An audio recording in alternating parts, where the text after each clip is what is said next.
أعوذ بالله من الشيطان الرجيم. بسم الله الرحمن الرحيم. يا أيها المزمل قم الليل إلا قليلا نصفه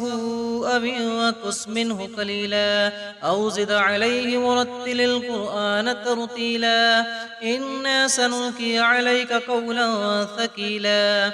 إن ناشئة الليل هي أشد وطئا وأقوم قيلا إن لك في النحار سبحا طويلا واذكر اسم ربك وتبتل إليه تبتيلا رب المشرق والمغرب لا إله إلا هو فاتخذه وكيلا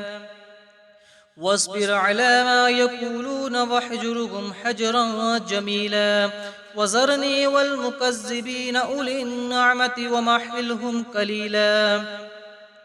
إن لدينا أنقالا وجحيما وطعاما ذا غصة وعذابا أليما يوم ترجف الأرض والجبال وكانت الجبال قصيبا محيلا إنا أرسلنا إليكم رسولا شاهدا عليكم كما أرسلنا إلى فرعون رسولا فعصى فرعون الرسول فأخذناه أخذا وبيلا فكيف تتقون إن كفرتم يوما يجعل البلدان شيبا السماء منفطر به كان وعده مفعولا إن هذه تذكرة فمن شاء اتخذ إلى ربه سبيلا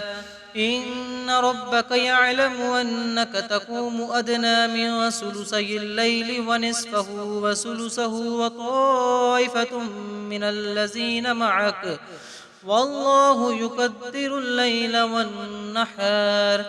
علم أن لن تحصوه فتاب عليكم فاقرؤوا ما تيسر من القرآن علم أن سيكون منكم مرضى وآخرون يضربون في الأرض يبتغون من فضل الله وآخرون يقاتلون في سبيل الله